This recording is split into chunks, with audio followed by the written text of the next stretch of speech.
अभी प्रेसिडेंट है, वैकेंसी नहीं है। नहीं सर, आप बेंगलुरु से बिदर आते आते आपके नाम की चर्चा है कर्नाटक में। मुझे मालूम नहीं, सही मालूम नहीं। नहीं मिलेगी तो क्या आप स्वीकार करेंगे? नहीं नहीं नहीं, मैं आई एम पार्टी का एक सेनानी हूँ।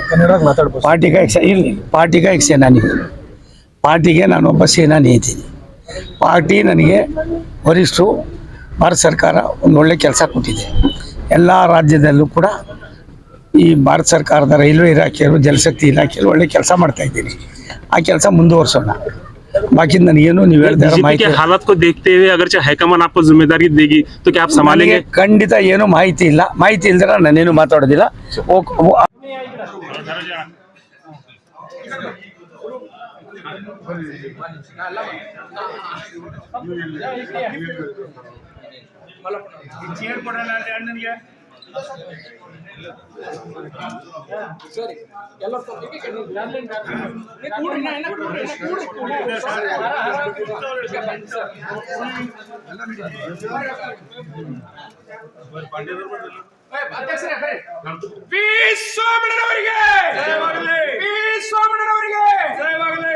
ಪ್ರಕಾಶ್ ಖಂಡ್ರೆ ಅವರಿಗೆ ಸಮಯಕ್ಕೆ ಮಹತ್ವ ಕೊಡುವ ವಿ ಸೋಮಣ್ಣನವರಿಗೆ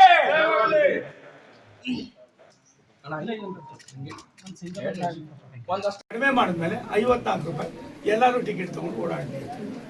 ಇದು ನಾನು ಕೂಡ ಮೋದಿಯವರು ಮಂತ್ರಿ ಆದ್ಮೇಲೆ ಭಾರಿ ಸ್ಪೀಡ್ನಲ್ಲಿದ್ದೆ.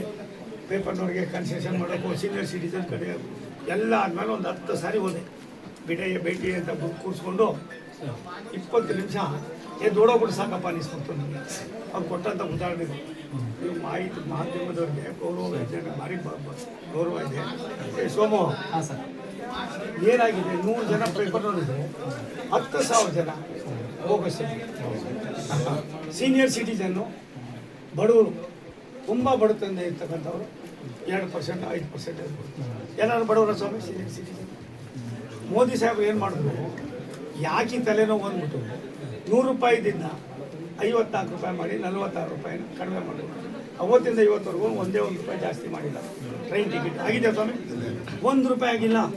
ಹಂಗೆಲ್ಲ ಇರುವಾಗ ನೀವುಗಳು ಕೂಡ ಅರ್ಥ ಮಾಡ್ಕೊಂಡ್ರೆ, ನಾವು ಕೇಳೋದು 100 ರೂಪಾಯಿನಲ್ಲಿ ನಿಮ್ಗೆ 46% ಕಡಿಮೆ ಕೊಟ್ಟು ನಿಮಗೆಲ್ಲ ಕೊಟ್ಟಿರೋದು ದೇಶಕ್ಕೆ ಕೊಟ್ಟಿದ್ದೀವಿ. 142 ಕೋಟಿ ಜನಕ್ಕೂ ಕೊಟ್ಟಿದ್ದೀವಿ. ಅದ್ರ ನಾನು ಇದ್ದೀನಿ, ನೀನು ಇದ್ದೆ, ಸೀನಿಯರ್ ಸಿಟಿಜನ್ ಇದ್ದಾರೆ. ತಪ್ಪೇನಿದೆ ಯಜಮಾನ್ರೆ, ಹೇಳಿ ಯಜಮಾನ್ರೆ. ಅದಕ್ಕೆ ನಿಮ್ಮ ಪಾದಗಳಿಗೆ ನಮಸ್ಕಾರ ಕಣ್ರಪ್ಪ.